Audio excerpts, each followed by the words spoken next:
What if I told you this? Most people misunderstand positivity. They think it means faking a smile, pretending everything is fine, even when inside they're falling apart. But let's be honest, that isn't strength, that's denial. The Stoics taught something radically different. True positivity isn't about ignoring pain. It's about transforming pain into inner power. It's about building a mind so steady, so unshakable, that even when the storm comes, you remain standing. Think of it this way: storms don't define the mountain, they reveal its strength. And in this video, I'll walk you through 5 timeless Stoic principles that will show you how to stay positive and think clearly in any situation. Stay with me until the end, because what you discover here may change the way you face every challenge in life. And if you find value here, consider subscribing and join us on the path of the Stoic habit. Part 1. The principle of control. Knowing what belongs to you and what doesn't. Imagine this. You've just lost your job. One person collapses in despair, convinced that life is over. Another person, facing the very same situation, says, "This is my chance. This is my opportunity to finally begin again, to pursue what I was truly meant to do." The same event, yet 2 completely different outcomes. Why? Because of one timeless Stoic principle, the dichotomy of control. The Stoics remind us there are things within our control, and there are things forever beyond it. The weather tomorrow? Not in your control. What other people think about you? Not in your control. The state of the economy? Entirely outside your hands. But here's what is in your control: how you choose to react, the decisions you make today, the thoughts you allow to live and grow inside your mind. That is your kingdom, and within that kingdom you are sovereign. Seneca once wrote, "We suffer more often in imagination than in reality." Think about it. The last time someone cut you off in traffic, the incident lasted 3 seconds, but you carried that anger for hours. The suffering didn't come from the event itself. It came from your choice to replay it over and over again. And this is the heart of Stoicism. Pain may be inevitable, but how long you suffer is up to you. When you stop wasting energy trying to control the uncontrollable, you reclaim that energy to master yourself, and that is where true freedom begins. Because happiness, positivity, resilience, none of these are dictated by external events. They are born from interpretation, from the meaning you assign to what happens. The Stoics knew, you cannot command the winds, but you can adjust your sails. You cannot silence the storm, but you can steady your mind. So ask yourself today, am I spending my life fighting battles I can never win? Or am I focusing on the one battlefield where victory is always possible, the battlefield within my own mind? That is the first step, the first weapon, the beginning of true power. Part 2. Radical acceptance, amor fati. Marcus Aurelius once wrote in his private journal, "A blazing fire makes flame and brightness out of everything that is thrown into it." Think about that image for a moment. A weak fire is smothered when obstacles are thrown into it, but a strong fire? It grows hotter, brighter, more powerful. This is the spirit of amor fati, to not only accept what happens, but to love it, to embrace it as fuel for your growth. Because here's the truth. When you resist reality, you suffer twice. First, from the event itself, and second, from your refusal to accept it.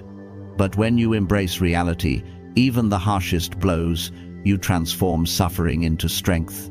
Picture a sculptor carving a block of marble. Every strike of the chisel removes something. At first glance, it looks like destruction. But look closer, and you see that every strike is revealing something hidden inside, something beautiful, something that was always there, waiting. Life is the sculptor, challenges are the chisel, and your character, the real you, is the statue being revealed. Maybe you've been betrayed by someone you trusted. You could drown in bitterness, or you could let that betrayal teach you wisdom, sharpen your judgment, and help you treasure the relationships that truly matter. Maybe you've failed at something you worked years for. You could call yourself worthless, or you could see failure as the mentor success could never be. This is amor fati. To look at every hardship and say, not only will I endure this, I will use it. I will let it shape me into someone greater. The storms will come. That much is certain. But what they reveal, fear or strength, despair or resilience, that is your choice. So the next time life throws something at you, don't ask, why me? Instead, declare, this is the material I've been given, and I will build with it. This is the firewood, and I will burn brighter because of it. That is amor fati, the art of radical acceptance. And it is the second step to becoming unshakable. Part 3. Turning pain into purpose. Pain is unavoidable. No matter who you are, no matter how carefully you plan your life, suffering will find you. But the Stoics remind us, pain does not have to be meaningless. The key is this: you can transform pain into purpose. Viktor Frankl, a survivor of the Nazi concentration camps, discovered this truth in the darkest of places. Surrounded by death and despair, he noticed something remarkable. Those who endured were not always the strongest physically, but those who still had a reason to live, a why. Frankl wrote, "Those who have a why to live can bear almost any how."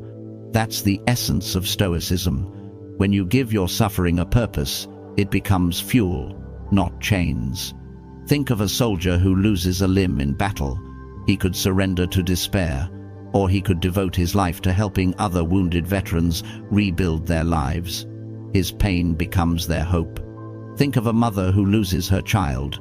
She could close her heart forever, or she could turn her grief into compassion, creating foundations to support other families in need. Her pain becomes a legacy of love. Or imagine someone who grows up in poverty, struggling for every meal.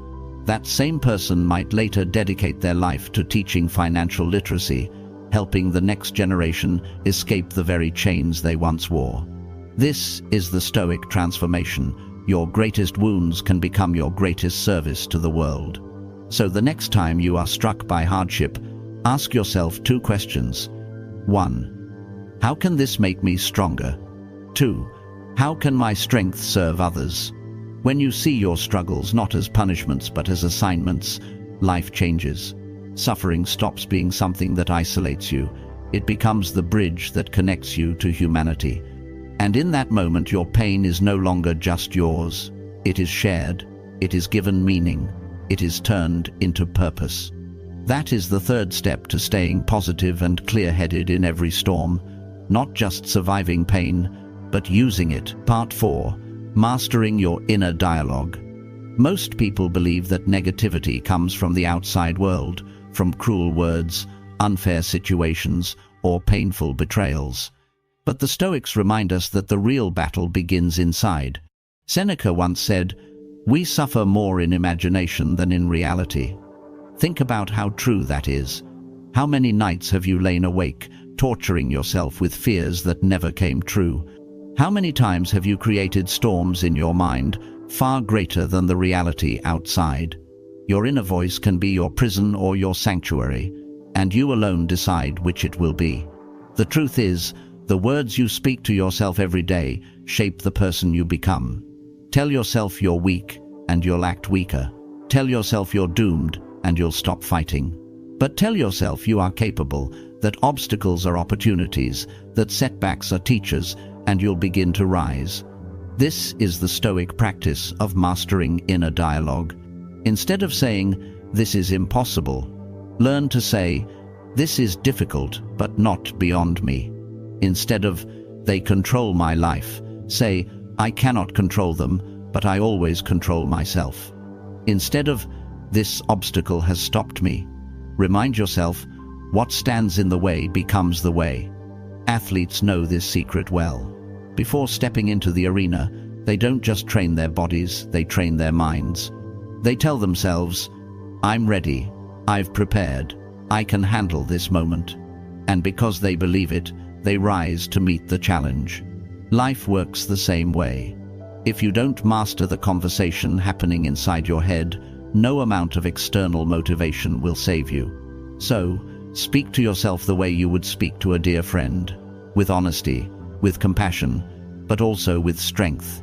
Because every thought you repeat is like a brick, and those bricks, stacked day after day, will either build a prison around you or a fortress within you. The choice is yours.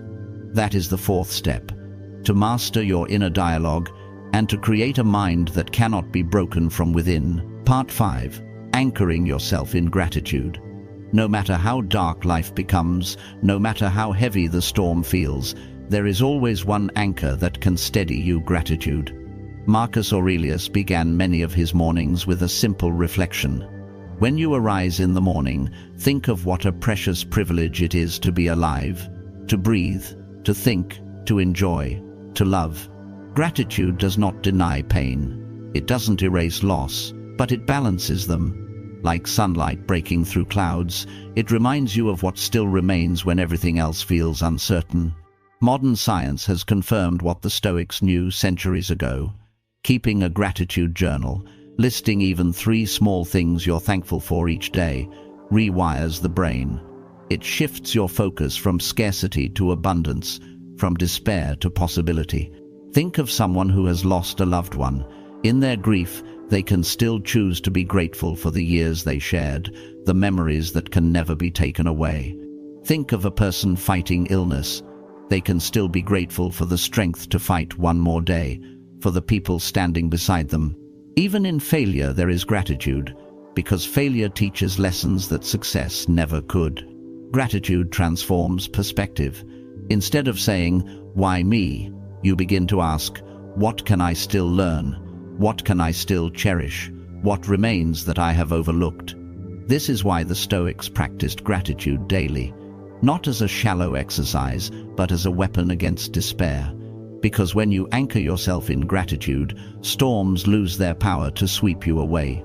And so, the final lesson is this: each day, choose to notice what remains. Choose to count what is still yours, not just what you've lost. Gratitude is not weakness, it is fuel for resilience. Remember this: the strongest people are not those who never face loss, but those who can still give thanks in the middle of it. And when you can do that, you don't just survive life's storms, you rise above them. That is the 5th step, the anchor of gratitude, the key to becoming unshakable. Conclusion. When life tests you, remember the 5 Stoic principles. Control what you can. Accept what you cannot. Turn pain into purpose. Master your inner voice. Anchor yourself in gratitude. And instead of asking, "Why me?"